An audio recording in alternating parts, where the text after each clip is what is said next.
Hey there, welcome back to Twin Oaks Farm in rural Southeast Ohio, USA. It is day 24 of meat bird production with this flock of broilers. There's still 301 chickens in it, and they are just over halfway through production. We're raising them out to 42 days old, and then they go to a USDA inspected processor. So just doing some upkeep in the grower pen right now. So we're going to take a look at the birds. We'll take a quick look here at the production board too and show you the last updates that we put on there.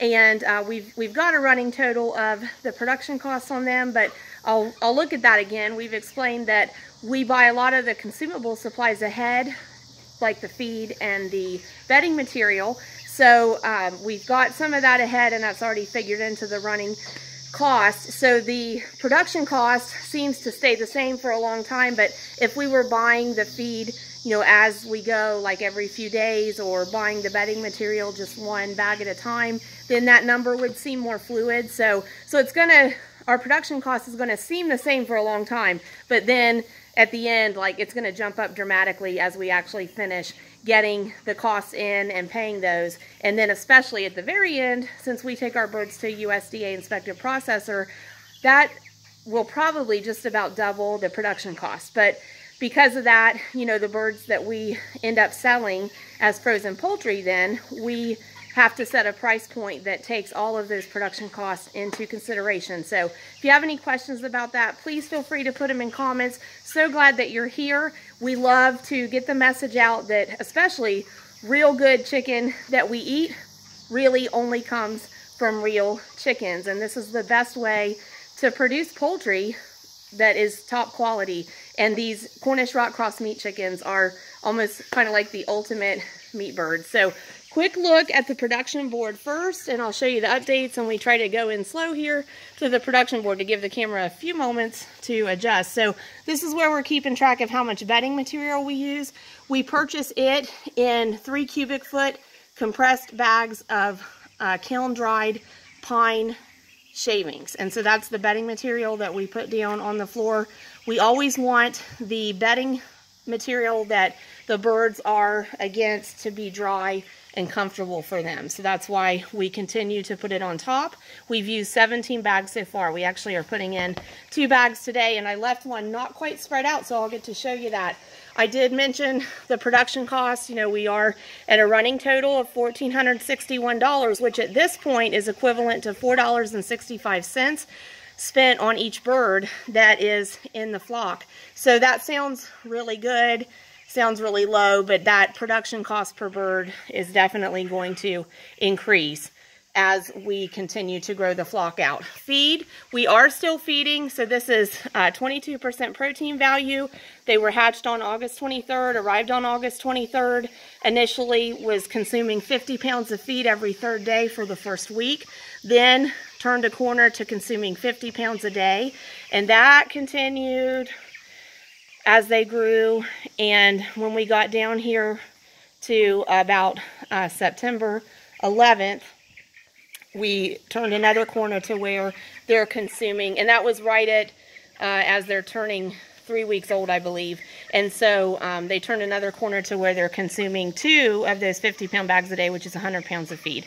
And so at this point, we're on day 24, September 15th, 2023. We have used 25 50-pound bags of feed. We're still using the 22% medicated meat bird starter, and medicated refers to it having the ingredient amprolium in it, and amprolium is in there to prevent the coccidiosis, and that comes from actually a protozoa that can affect the intestinal part of the internal part of the chicken, and it can cause, it's called, the protozoa itself is called coccidia. It can cause coccidiosis that will go rampant through a flock and can make them droopy and sickly, and ultimately can kill them prior to processing.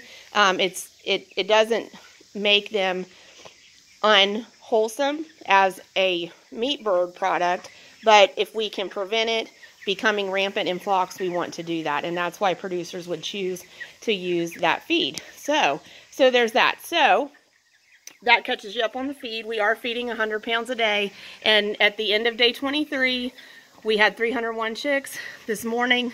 I should be saying chickens. I'm still saying chicks, but they're over halfway through production. So they are where we would consider them growing chickens, progressing toward being finished meat chickens. So we did have 301 again this morning. All the chickens made it safely through overnight into day 24, and we're recording this around 4 p.m. and the temperature has crept up as the day went on to finally about 78 degrees, and that's about what it is in our building, and they're actually quite comfortable. And so you can see here, as the camera takes a moment to focus in, we do have some fresh bedding down, and the birds really do enjoy when we put fresh bedding material down. You can see a little contrast where the bedding's darker, so it's absorbed more moisture. And we start by making sure we get fresh bedding down around the waters and the feeders, because they really get those messy. And in fact, I put a second bag down here, and I've yet to spread it out, and I wanted to be able to show y'all. They really like it. They will go right to it. They'll climb on it.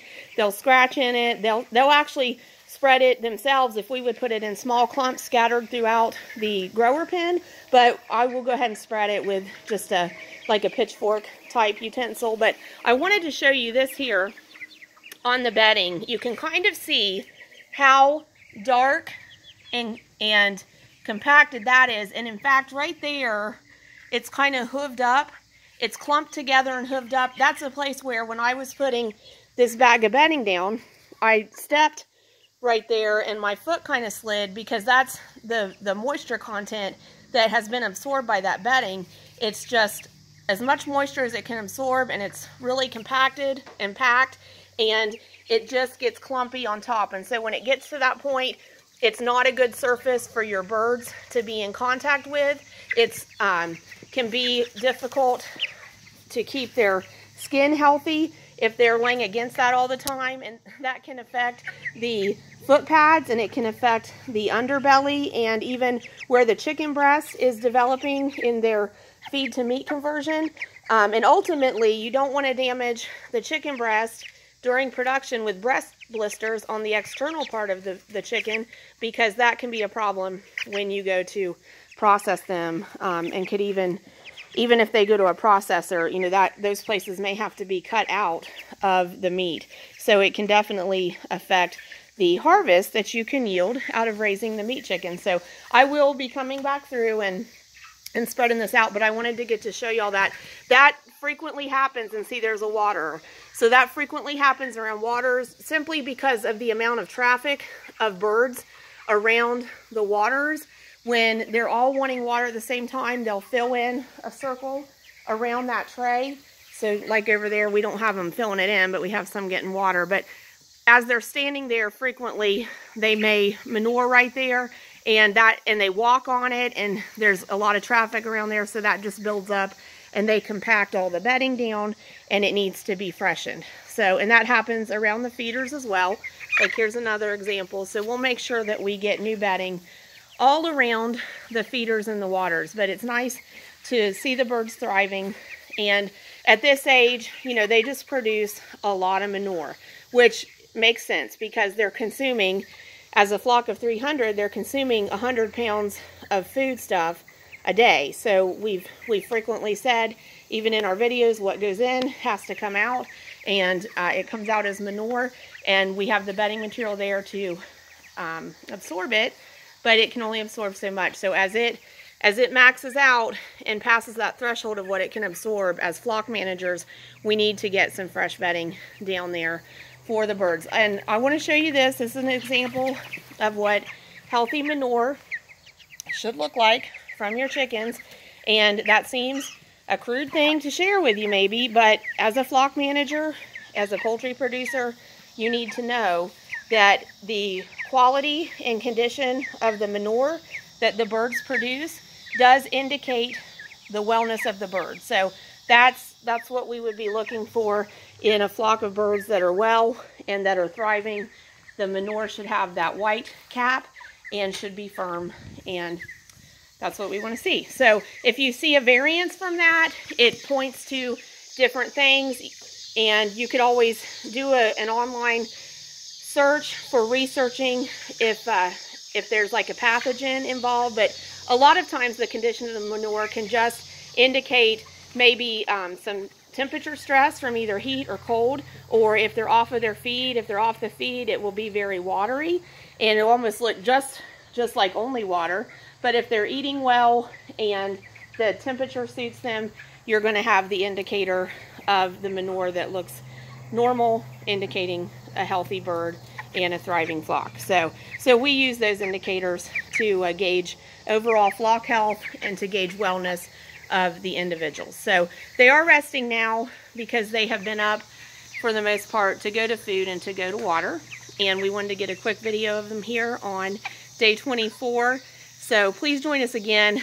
We'll be back in the barn for day 25 and get a video of them. If there's anything y'all would like us to address or have questions about with poultry production, please let us know. We'll be happy to try to answer questions. And these birds are going to grow just a bunch more. They've really grown a lot, but these Cornish rock cross meat chickens produce very large chicken breasts, very large drumsticks, and overall they should finish out anywhere from 6 to 8 pounds live weight at the age that we grow them to, at the 42-day mark or 6-week mark. And when they finish out 6 to 8 pounds, they really should be at least around 4 pounds finished weight after they're dressed out. So in general, we're told that we should figure a Cornish rock cross meat chicken will finish out at 75% of its live weight. So thanks for joining us, and we'll see you again back in the barn. Thanks for watching Twin Oaks Farm Poultry on YouTube. We appreciate you.